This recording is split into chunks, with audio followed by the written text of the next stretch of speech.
నువ్వు పైకి వచ్చి చెప్పాలి కదా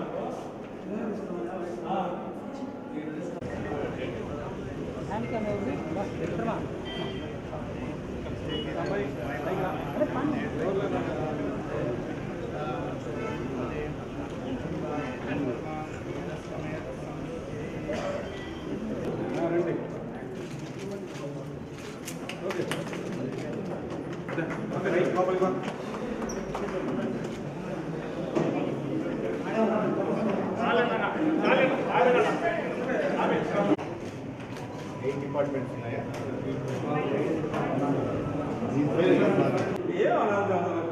మాట్లాడాల్సిన అవసరమే పేషెంట్ ఎవరు ఉంటే రావచ్చు డాక్టర్ గారు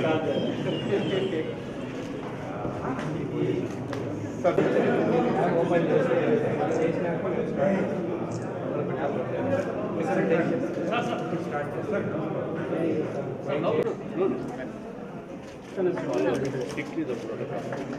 Good. I won't insist on that. Party president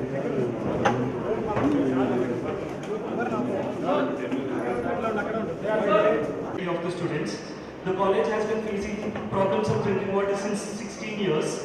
Respected Municipal Commissioner, the past few months have seen some developments that are worthy of notice and appreciation. Installed the roads leading to the college. The lecture halls of the top floor were upgraded to an air-conditioned mini auditorium, emergency clinic. Any doubts? Clarifications you want?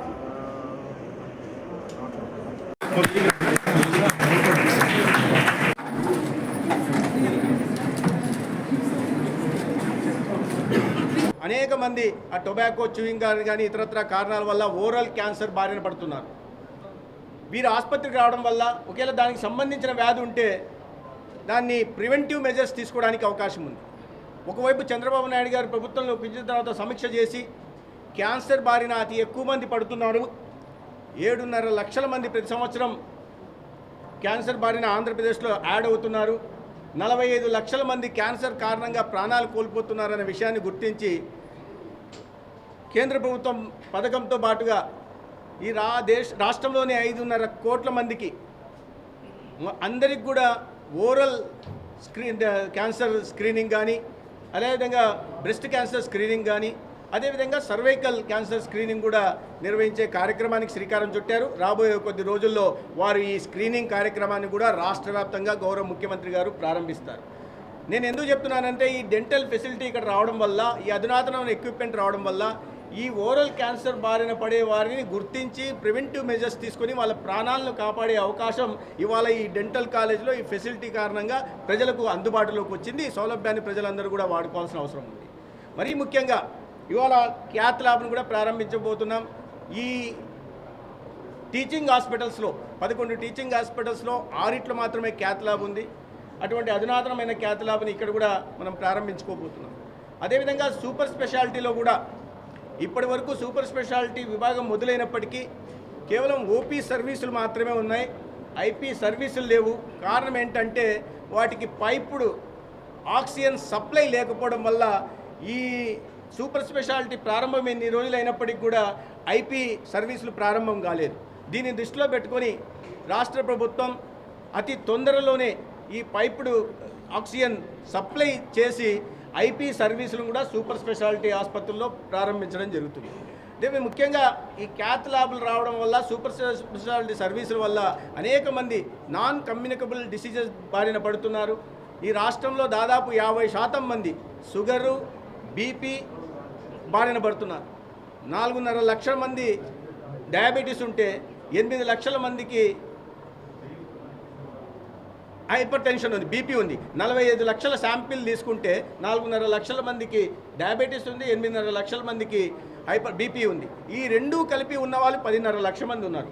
అంటే 45 లక్షల శాంపిల్లోనే 50% మంది ఈ non communicable diseases ద్వారా బాధపడుతున్నారు. వీరికి జీవన విధానంలో కారణం కానీ లేదా ఆహారపు అలవాట్ల కారణంగా కానీ ఇంతమంది ఈ రోగాల బారిన పడడం వల్ల గుండె సంబంధిత వ్యాధులు కూడా పెరుగుతున్నాయి.